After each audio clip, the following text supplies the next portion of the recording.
ain't my fault. All right, all right. So when Jesus is talking about false teachers, you have to know. You have to be careful and responsible in your faith. You have to carefully and responsibly manage your faith.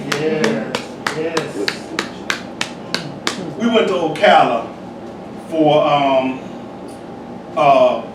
Dad's cousin-in-law's 80th birthday. And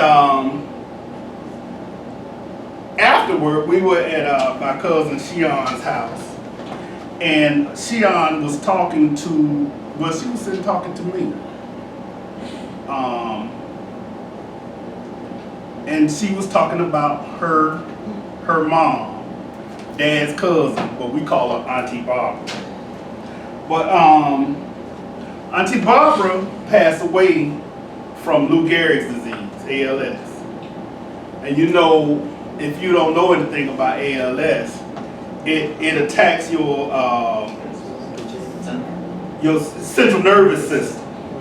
You know, when you start losing your motor skill, then you lose your mobility, and then ultimately you lose your life. But when you also lose your speech, so you're not able to talk. But Shion was talking to her. She was telling me about this. She said I was talking to Mama. You know, one of the last things she said to me before she lost her speech. I was asking her. I was like, Mama, you're a nice person. You love everybody. You know, you're just this wonderful person. Why did this happen to you? And she said, baby, why didn't it happen to me? I said, why not me? She said, Jesus suffered for me. Yeah, right, man. Why can't I suffer for him? She shut all of it down right there. She dropped the mic right there. She said, Jesus suffered for me, so why can't I suffer for him? And she said, I looked at her and I was like, all right. Because when you think about it, ain't nothing else to say after that. You might as well say, okay. Because she got some faith. And she's passing on, this is the kind of faith you should have in the God that you serve. Auntie Barbara, even until death, chose not to think of herself. She thought of others because she thought more of her service to God by dying for Jesus, suffering for Jesus, or in Jesus' name, just like he suffered for us. Back on the cross at Calvary. She wasn't drowning in pity. She wasn't wallowing in sorrow. She wasn't, it didn't even occur to her to shed tears for herself. She exhibited her responsible and careful management of her own faith in God. She was on the same page with the Savior. She knew that her living and her labor were not in vain. Amen? Amen. She put her faith in action.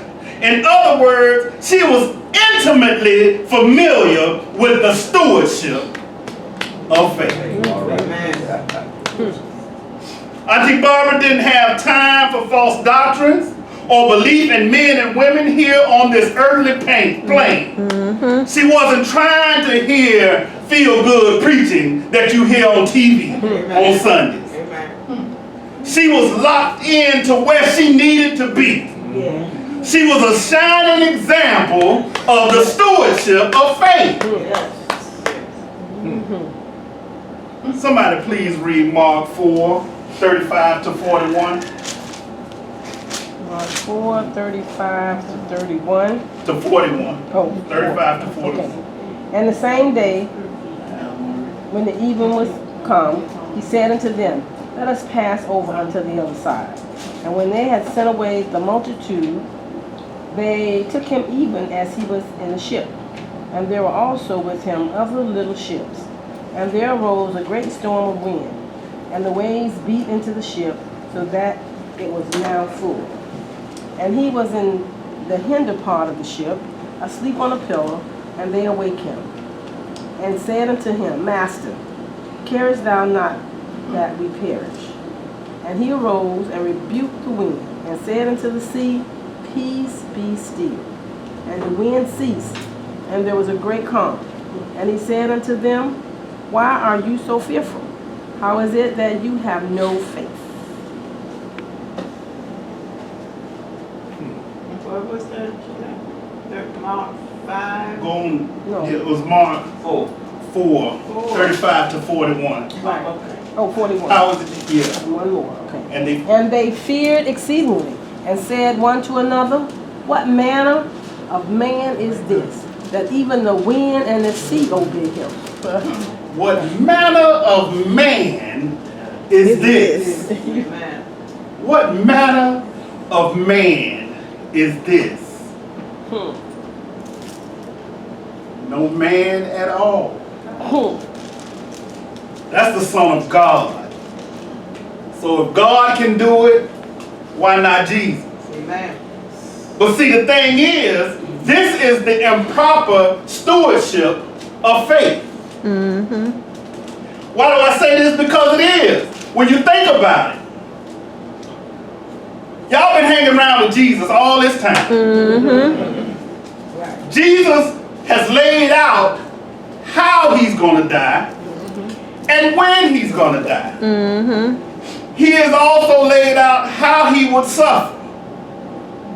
If you know this, if you understand this, if you even believe it, if you have faith in what Jesus is talking about, if you have faith in what Jesus is preaching, if you have faith in what Jesus is teaching, then some wind blowing, some waves crashing up, that ain't gonna be a problem to you, because you already know that I got Jesus on the boat with me, and this is not how he is supposed to die, so I ain't gonna worry about nothing. But see, if you don't have faith, that's when you go wake up Jesus, who been preaching, who been teaching, who tired. Right.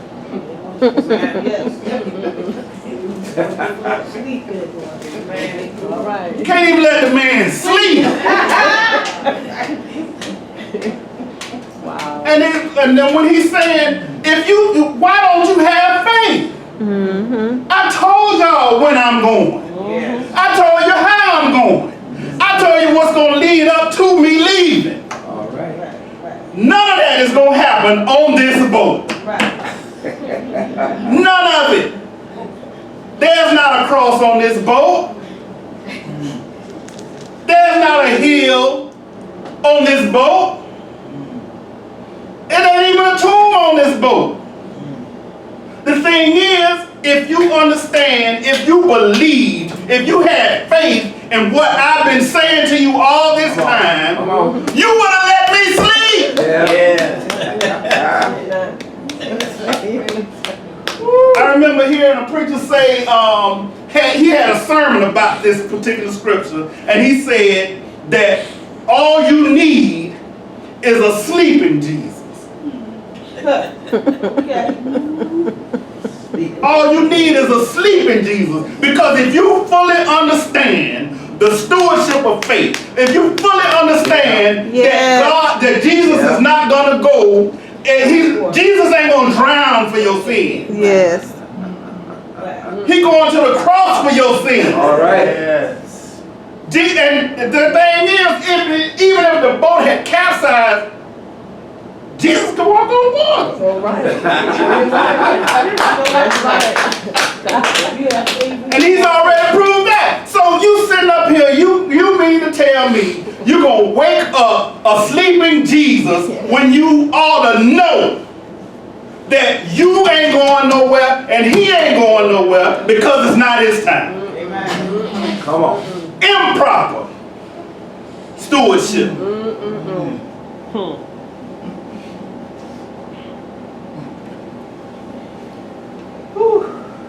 If they had properly applied their stewardship of faith, Jesus could have kept on sleeping. He told them when and how he was going to leave. And the thing is, they selectively forgot that when a situation arose that they thought they couldn't handle, they felt like they had to disturb Jesus. But just the knowledge that Jesus is in your presence Yes. should enhance your stewardship. Yes. Yes. Come on. I have a longtime friend who's now a pastor, and he's also an employee at the VA hospital. And anytime we see each other in passing, we'll stop and talk, just briefly. But we always ask each other, how are things going at the church? And I always say, everything's going good in our church. That's it, because we are the church. And I know this New Philadelphia, I'm partial to it anyway, so it's like, everything is wonderful. And then I asked him, how are things going at the church? And he said that he and his wife are going through something. And because they're going through something, they have separated. But now he's still coming to the church. When the doors are open. Bible study, prayer meeting, Sunday school, service, everything. Whenever he needs to be there, he's there. But he said, some members have decided not to come back to the church because his wife ain't there. Improper application. Because see, if you properly applied the stewardship of faith, that's going to eliminate you picking sides. And the thing is, if you are on the Lord's side anyway, you don't need to pick none of those other sides that ain't got nothing to do with you or the Lord. Right. It ain't about loyalty to the pastor. It ain't about being loyal to his estranged wife. It's about carefully and responsibly managing your faithfulness to God. Yes. That's it. That's all that matters. But my pastor friend, he's showing his stewardship of faith. Because he's still showing up to church. He's still serving the Lord as he was called to do. Right. He fully embraces the fact that his pain, these tears, this situation is only temporary. And it's not authored by God. But it's permitted by God. Understand this. When God allows you to have a little spiritual discomfort, it's not always to punish you. Sometimes God is trying to teach you. Deep, not long after my knee surgery, when I was at home, I was doing the at-home physical therapy. I was told these particular exercises. Now, one of the exercises had to do with me putting my foot up on the stairs in the house, and then pulling myself forward so that my knee would bend more than 90 degrees. Now, that was the exercise. Me accomplishing that was a whole different story. I know that's right. And the reason it was because I can't see me hurting myself. Okay. I mean, I went at the point where it started getting really painful. Oh, I stopped. Every time. Amen. I mean, because it's easy for the physical therapist to say, well, you got to push past that pain. I said, but you're not in pain. Well, It's real easy for you to say it, but it ain't that easy for me to do it. Amen. I am not going to hurt myself. Yes. I remember I got a cousin, Candace, not Candace, Joyce. She has a daughter and a son, Candace and Joaquin. When Joaquin was young, when he was real young, if you ask Joaquin, if Joaquin asked you for something, and you told him no, he would throw a tantrum. But Joaquin was real methodical about his tantrum. Because we were in New York, and we were visiting over there, me and Andre, and he asked Mom's sister, Auntie Lois. He asked Lois for something, Auntie Lois for something, and Auntie Lois said no. And then you just heard him just let out this scream. He was like, ah!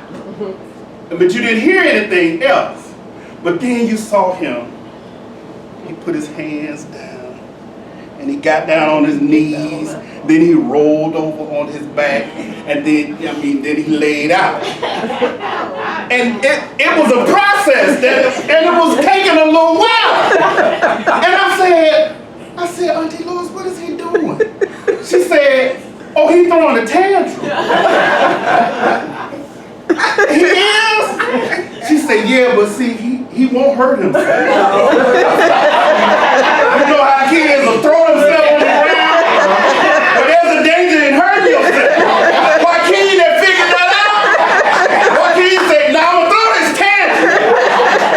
But it's in stages. I'm going to take my time. You're going to know my displeasure, but you just got to give me a minute.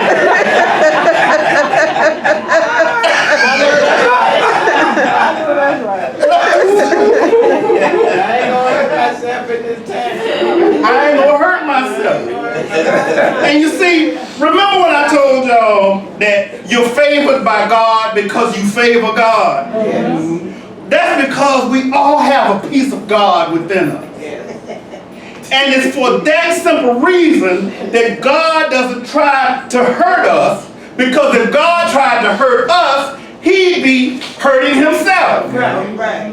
And just like Joaquin, just like me in that physical therapy, God does not see inflicting pain upon himself. Amen. Amen. Y'all got that? Yes. But it's his permissive will that gives us all a vaccination. Amen. And what is a vaccination? An injection or introduction of a virus into our system. And that virus introduced into our system, it teaches our system, it teaches our bodies how to fight it off. So with God's permissive will, it allows us to seemingly go through these overwhelming situations We go through this pain. We go through this spiritual discomfort. God allows all that to be injected into our lives. But if we practically and properly apply the stewardship of faith and with God's help, we can fight all that off. All right. Yes. That's it. And when you fight it off, you know how to deal with it in the future. Yeah. Now finally, will somebody please read Hebrews 11:1? Now faith is Substance of things hoped for, the evidence of things not seen.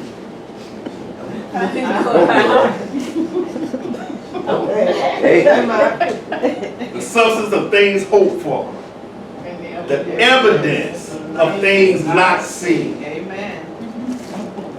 The evidence of things not seen. The evidence of things not seen. Y'all watch Law and Order? Mm-hmm. Y'all watch any of those other shows? I watch Snapped. I do too. Yes. I watched that one. But now, and now I'm on this thing on Netflix called Women Behind Bars. Yeah, I watched That thing's so funny to me. It ain't supposed to be funny. It's just funny to me. But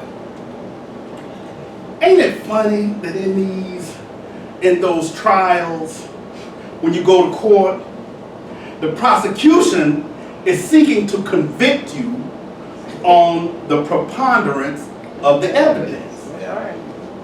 The preponderance of the evidence. They have to paint you a picture. You have to see. You have to have a visual of what has been done, what has transpired. You got evidence that you see. You got murder weapons. You got motive when they paint a picture of a motive or what have you. It can be seen. But think about this. In order to be convicted in your spirit, in order to be convicted in your faith, you must wholly depend and rely on what is unseen. Amen. Amen. Amen. Amen. Yep.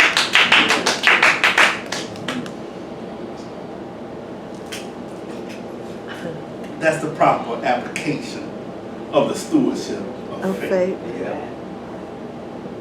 You know who was the best example of the stewardship of faith? All right now. It was Jesus. Amen.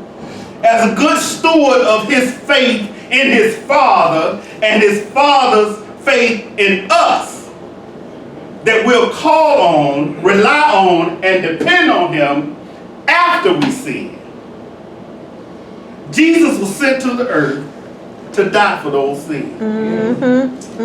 Not only is that good stewardship, but it's sacrificial stewardship. Yes. Yes. Jesus giving his life so our debt of sin could be paid is the ultimate in careful and responsible management of something entrusted to one's care.